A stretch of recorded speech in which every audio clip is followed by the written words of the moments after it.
এখন মোটামুটি রাত 11:30 বাজছে এবং আমরা এইখানে আছি যাদবপুর স্টেশনে।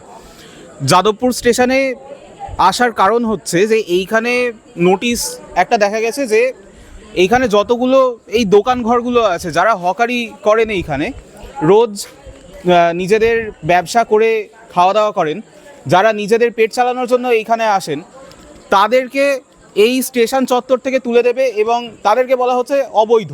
মানে কর্তৃপক্ষের বক্তব্য হচ্ছে যে এই দোকানগুলো থাকলে আসলে যাত্রীদের এই স্টেশন চত্বরের ওপর দিয়ে চলাফেরা করতে অসুবিধা হয়। সমস্যাটা এই জায়গাটাতে যে এই যে মানুষগুলো যারা এইখানে জিনিসপত্র বিক্রি করছেন, কেউ জামা কাপড় বিক্রি করছেন, কেউ জুতো বিক্রি করছেন, কেউ জল খাবার বিক্রি করছেন, কেউ পেয়ারা মাখা বিক্রি করছেন, এনারা কি আসলে এতটাই অসুবিধার বিষয় যে এইখানে পুলিশ নামিয়ে বুলডোজার নামিয়ে এই দোকানগুলোকে ভেঙে দিতে হবে? আমরা শুনে নেব এইখানে যারা আজকে ভাবছেন যে তাদের দোকান ভেঙে দেওয়া হবে বা সত্যি করেই হয়তো তাদের দোকান ভেঙে দেওয়া হবে। আমরা এখানে দাঁড়িয়ে আছি 2 নম্বর প্ল্যাটফর্মে। 2 নম্বর প্ল্যাটফর্মের মুখটাতে বুলডোজার দাঁড়িয়ে আছে এবং সেইখানে এইখানকার দোকানদাররা, এখানকার হকার ভাই দাদারা সবাই অবস্থান করছেন। আমরা শুনে নেব এইখানে যারা আছেন তাদের বক্তব্য। দিদি, এই যে একটা নোটিশ এসছে যে 10 দিনের মধ্যে নাকি দোকানগুলোকে খালি করে দিতে হবে এবং সেইটা না করলে নাকি দোকানগুলো ভেঙে দেবে, এইটা নিয়ে তোমাদের কি বক্তব্য? আমাদের বক্তব্য, আমরা বলছি যে আমাদের পুনর্বাসনে দিতে হবে, তারপরে আমাদের দোকানে আমরা কি করব, আমাদের কিছু নেই তো, আমাদের পুনর্বাসনে দিতে হবে তারপরে। আপনাদেরকে তো একটা নোটিশে বলে দেওয়া হচ্ছে আপনারা অবৈধ, আবার এইখানে যে আপনারা একটা দোকান দিয়েছেন, আমি দোকানে দেখতে পাচ্ছি এখানে চিড়ে ভাজা ঝুলছে, চিপস ঝুলছে, এখানে মনে হয় এটা লস্যির কাপ, তো লস্যির গ্লাস। তাহলে এটা কি? লেবু জল। ঠিক আছে, মানে গরমকালে তো লেবু জল খুবই মানে একটা মানে গুরুত্বপূর্ণ বিষয়, এইটা না খেলে আমাদের এখন সেরকম চলে না ভাই, আমাদের এখন সেরকম চলে না, যাক জীবিত সংসার চালানোর মতো। তাও আমাদের আমাদের পুনর্বাসনা না দিলে আমরা কোথায় যাবো? আমি তোমাকে একটা জিনিস একদম সোজা জিজ্ঞেস করছি যে তোমরা এই যে দোকানটা দিয়েছো, এই যে এত কিছু বিক্রি করছো, ঠিক আছে, তোমাদের কি মনে হয় যে এই যে কাজটা তোমরা করছো এই কাজটা গুরুত্বপূর্ণ? হ্যাঁ। কি রকম? আমাদের দোকানে এসে খায় ওরা, এই গুরুত্বপূর্ণ। আর আমরা জীবিত সংসার চালাই, ওদের নিয়ে আমাদের সংসার চলে, এই হলো আমাদের কাজ। আজকে যদি দোকান ভেঙে দেয় তাহলে তোমরা এর পরবর্তী কি করবে ভাবছো? তারও আগে আমি একটা জিনিস জিজ্ঞেস করছি, দোকান ভাঙছে কি বলে? কিছু বলে ভাঙছে না, কিছু বলে ভাঙছে না। আমাদের নোটিশ দিয়েছে, নোটিশে আমরা কি করব, আমরা কি করে খাবো? আমাদের পুনর্বাসনা দিতে হবে, আমাদের কিছু দিতে হবে, নাহলে আমরা কি করে খাবো? আমরা কি করে খাবো? আমরা তো যাক করে খাই জীবিত, আমরা হকার, আমরা যাক প্যাসেঞ্জার নিয়ে করে খাই, প্যাসেঞ্জার নিয়ে করে খাই। প্যাসেঞ্জাররা আসে আমাদের সবাই যদি করে, তাহলে আমরা কি করে খাবো? আমাদের যাক দিতেই হবে তো, না দিলে আমরা কি খাবো? কি বলছেন? হকার হিসাবে আমি একটা কথা বলতে পারি, আমাদের কোনো কালার নেই, যে যখন মাথার উপরে আসে সেই কালার, ঠিক আছে? এবার বিধায়িকা আশ্বাস দিয়ে গেছেন, তার উপরে পুরো আস্থা রেখেছি আমরা। কিন্তু আজকে যখন সকালবেলা রেল কর্তৃপক্ষ মাইকিং করে গেছে, তারপরে বিধায়িকা খবর পেয়েছেন, কোনো রেসপন্স আমরা পাইনি। এখন যারা আসবে সে যেই কালার আসুক, আমাদের তো কোনো কালারের ব্যাপার নেই, আমরা এখানে রাজনীতি করতে আসিনি, ফ্যামিলি বাঁচাবার জন্য এসেছি, নিজের পেট বাঁচাবার জন্য এসেছি। পেটে যে এত আজকে আমি 104 নম্বর ওয়ার্ডে থাকি, আমার পাশের দোকানদার সোনারপুরে থাকে, কেউ চাম্পাহাটি থাকে, তারা তো আমার সবাই সহকর্মী, তাহলে আমি চাইবো আমি বাঁচলে সবাই বাঁচুক, কারণ সবাই হকার, সবারই বউ বাচ্চা পরিবার সবই আছে, এবং আমাদের মতো হকাররা খুব ক্ষুদ্র ব্যবসায়ী, যেটা আমরা অল্প বিস্তার সামগ্রী বিক্রি করে আমাদের পরিবার চালাই। এখানে তো আমি কোনো কালারের কথা বলবো না, কোনো অন্য কিছুও বলবো না, হকারদের স্বার্থে, হকারদের পেট বাঁচাবার, পরিবার বাঁচাবার স্বার্থে হকাররা আন্দোলন করছে, এটা করবেই।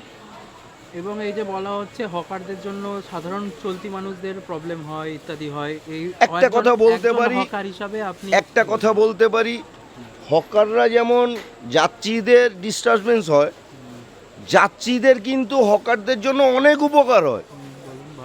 যেমন একটা চলতি ট্রেনে আপনার কাছে অনেক টাকা আছে, কিন্তু ওই মুহূর্তে আপনি অসুস্থ হয়ে গেছেন, একটা ঠান্ডা জলের বোতল দরকার, 10 টাকার বিনিময়ে হকাররাই কিন্তু আপনার কাছে পৌঁছে দিচ্ছে। তাহলে যাত্রীদেরও যেমন দরকার হকারদের, হকারদেরও যাত্রীদের দরকার। হয়তো যাত্রীদের নিয়ে হকাররা কিছু পয়সা ইনকাম করে তার পরিবার চালায়, কিন্তু হকাররা চায় না কোনো যাত্রী ডিস্টারবেন্স করতে। আমি একটা জিনিস আপনার থেকে জানতে চাই এবং একদম মানে সোজা একটা উত্তর চাইছি, সেটা হচ্ছে যে আপনি তো শিয়ালদায় যান, শিয়ালদায় আপনি হেঁটেছেন, আপনি যাদবপুরেও হেঁটেছেন। যাদবপুরে এই যে দোকানের লোকগুলো আছে যারা হয় লেবু জল বিক্রি করছে বা পেয়ারা মাখা বিক্রি করছে বা রুমাল বিক্রি করছে, তারা বেশি ইম্পর্টেন্ট নাকি যে মানে শিয়ালদাতে বড় বড় KFCর দোকান খুলেছে বা সেনকো গোল্ডের দোকান খুলেছে সেইগুলো বেশি ইম্পর্টেন্ট? আর যা সবথেকে বেশি ইম্পর্টেন্ট হচ্ছে আপনার যারা লেবু জল টল ইয়ে করছে তারাই সবথেকে বেশি ইম্পর্টেন্ট।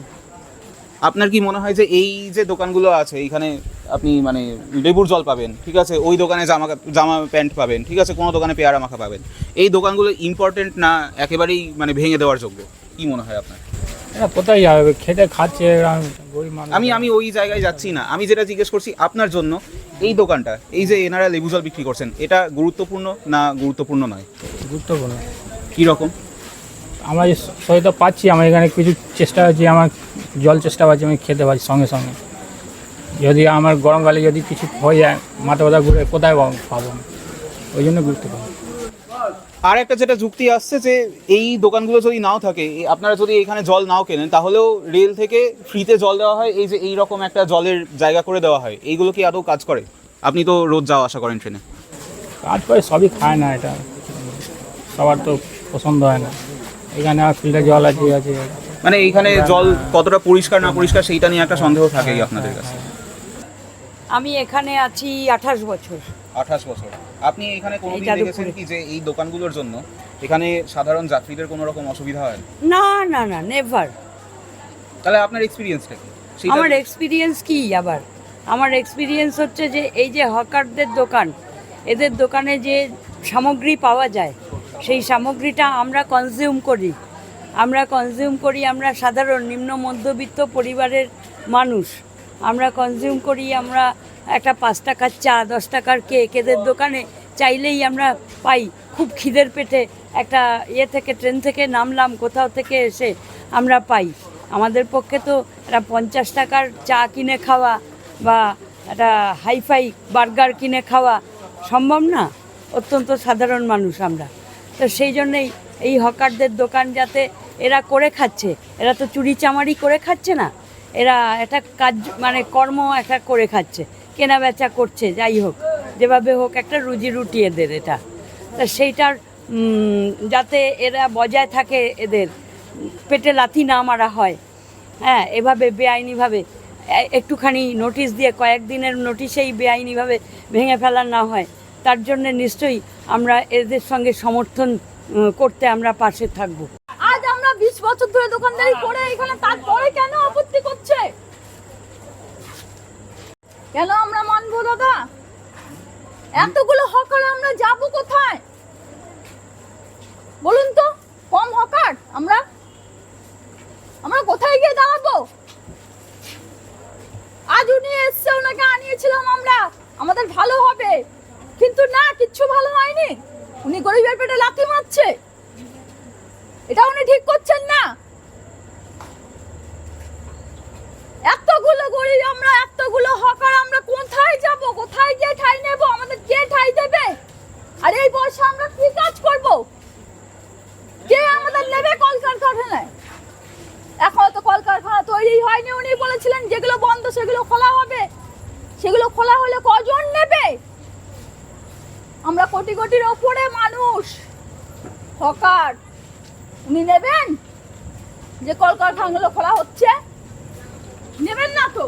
অর্থাৎ দেখা যাচ্ছে যে একটা সিগনেচার ছাড়া একটা নোটিশ একটা দোকানের গায়ে সেঁটে দিয়েছে, যেখানে বলছে যে 10 দিনের মধ্যে যদি আপনারা দোকান খালি না করেন তাহলে আইনি ব্যবস্থা নেওয়া হবে। সেই আইনি ব্যবস্থা একটা হলুদ রঙের বুলডোজার। অর্থাৎ একভাবে এই মানুষগুলোকে এবং এদের জীবিকাকে একভাবে সরাসরি অবৈধ বলা হচ্ছে যে এই স্টেশন চত্বরে, স্টেশনের ওপরে যারা দোকান দিয়েছে তারা অবৈধ। কিন্তু বৈধ কি? ট্রেন লেট করে চলছে। বৈধ কি? ট্রেন কম চলছে।